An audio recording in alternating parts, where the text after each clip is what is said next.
Episode 27. Faith and Firepower. Only two things had remained calming constants in Cha Dzeeny's life: faith and firepower.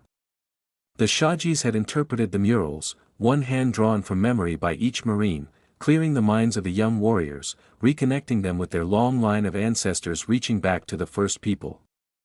Cha had drawn a clumsy depiction of the First Mother, unifying the genetic precursors from many worlds to create the human form. Since Venus the Cruel's reign, the mother was drawn as an artificial womb, a laboratory device, but Cha thought of her as a woman, a literal mother. Shaji's Lenuka smiled when she saw his mural, a beaming bath of benevolence, fueled by the ancestral spirit she could channel at will. He clenched his automatic. The worst part of the battle was almost over, the wait. Cha and his Marines would need the ancestors to smile down on them today. Hundreds of spins of planning, clawing their way back into assembly space one careful warp at a time, dodging detection at dark string connectors, adapting Unzu's transponders, sewing fake uniforms, waiting for their former ship to get rotated into sphere drive array guard duty. The Tawfiat and the Remnant's battle cruiser were near identical. Despite the Che's awesome firepower, they didn't want to fight the entire guarding task force, so masquerading as the Tawfiat seemed easiest for an infiltration of the sphere drive's wide security perimeter. Cha had witnessed the protocols for ships leaving or joining a task force hundreds of times and drilled some Marines to appear as control room operators, rattling down requests and responding to code challenges. Shaji's Lenuka's reality-bending powers would smooth over their arrival shifts ahead of time, code updates they had missed, or minor discrepancies in the Che's hull appearance. The hangar portal opened, and the next challenge appeared, a shuttle carrying personnel for scheduled ship-to-ship transfer. Cha reminded himself that it was also an opportunity to gain control of a proper fleet shuttle for the second part of the infiltration. The small craft landed. A short ramp extended from its center lock, and the door hissed open. Technicians, led by two Marines, stepped into the Che's hangar. "This is the emptiest deck I've ever seen," said the senior Marine. "Offloaded everything onto the Tsa," said Cha, approaching the group. "Ike Magi if I knew what that was about." The group halted, the Marines standing at attention, realizing Cha Dzeeny's rank. Detachment Leader, Line Marine Daisha, with 11 specialists to transfer. At ease, Line Marine. Welcome to the Tawfiat. Technical personnel, follow Private XO for intake. Marines, stay with me for a word. Cha's Marines led the men and women from the shuttle into a hangar annex that would become their prison for the next few shifts.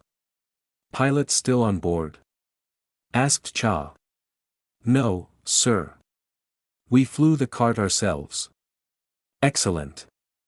You two have to take me back to the Nyut right away." The Marines look at each other. "Are you cleared for transfer, sir?" "The task force regulations are." "Of course I'm cleared," said Cha Dzeeny. "Priority transport. The eggheads at research want this thing badly." Cha held up a metal case, opened it to show a Vomir artifact. "Wow, is that 100% genuine Dark One tech?" "Yes. Was told it's a control unit for the sphere drive." "Follow us, sir. We'll get you there at once." The Marines led Cha through the shuttle's lock, turned left toward the bow section and opened the cockpit door. "You may have a seat there, sir. We didn't bring an astrogator." "I'll stand." Cha waited until the senior Marine unlocked the shuttle pilot controls. When his co-pilot noticed the body collapsing onto the console, Cha's stun baton already touched his neck, sending him spasming into uneasy slumber. "All call signs, Spectre 1. Shuttle secured. Ready for departure." The shuttle approached the research station. The one crewed by humans near their target, the alien intergalactic travel device. Supervising, scanning, analyzing data provided by the only individuals who could make sense of the technology hundreds, if not thousands, of orbits ahead of anything developed in the Aka-Upsa galaxy. Isonomy AI cores had direct access to the strange apparatus, trying to wrestle away its secrets, paving the way for Isonomy, humans and Trez venturing out into the local group of galaxies. All Spectres, Spectre 2. We're crossing the projection and scrambler field boundary, said Fire Sergeant Doyu. The projected mirage permitted their transit, although it seemed like they were crashing the shuttle into a battleship. Whoa. Keep your admiration off the channel, Spectre 2.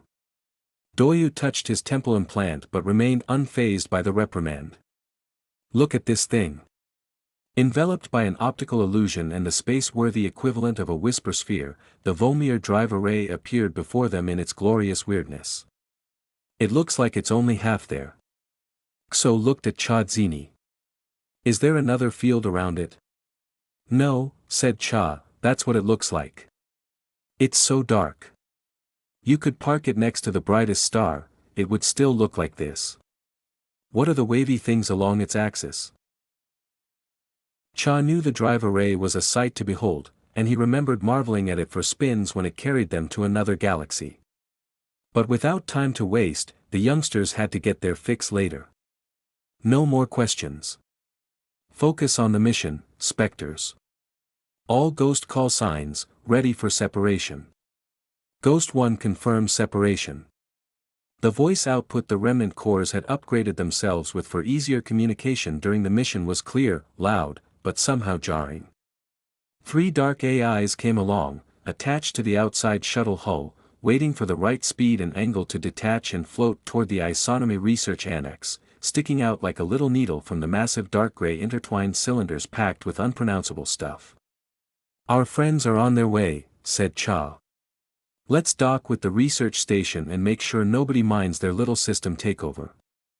Boss, if this drive array is working, and the AI cores can control it, why isn't anyone joyriding it to other galaxies? They want to research the reads out of it before they risk breaking it. And we don't care. The Shajis does. But you don't, Marine.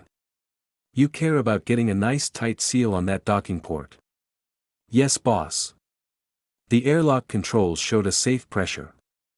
Cha clenched his automatic. Spectres to all call signs. Boarding station. Xo pushed the door control. Several wide-eyed scientists stared at Cha's group filing out of the airlock. Hands on your head. The woman standing on the left didn't flinch at his command. Her eyes squinted. Not a scientist. Security. Cha aimed at her. Her right hand darted to her belt attachments. No one dies, had the Shaji said. But she also said we needed the sphere drive. The woman's hand grabbed something. A tool. A communicator. A compact sidearm. Cha's finger closed on the trigger, and the triple burst of projectiles took her down. Hands on your head. Step away from your workstations, he repeated. This time, compliance was immediate. Spectre 1 to Ghosts. Station secure. Proceed with mission. Ghost 1 to all call signs. We cannot proceed. The Isonomy Annex on top of the sphere drive has no access slots for cores or any other means of physical access. That made no sense. Check again, Ghosts. The Isonomy working on the array must get in and out somehow. Negative, Spectre 1. No access possible. Proximity scans show no isonomous signatures on board. Wraith here. A destroyer patrol noticed the shuttle vanishing into the projected battleship. I am certain they are checking schedules. We're close to a fleet-wide alert. What's happening in there? The Shajis. She had remained on board the Che, working her magic as far as she could. Cha doubted she could help with this. Spectre 1 to Wraith. The Sphere Drive Annex does not contain AI cores, nor is it accessible by our Ghost team. How is that possible? Isonomy are the only means of communicating with the drive. Maybe not anymore, Wraith. What does that mean? How are we going to get it out of here? Cha checked on the woman he had shot. The projectiles went clean through her shoulder. Painful, bloody, but survivable. She'd live. With a fleet-wide alert, they would not. The drive array had been the exit strategy. Getting the driver Ray out of here, Wraith. We don't.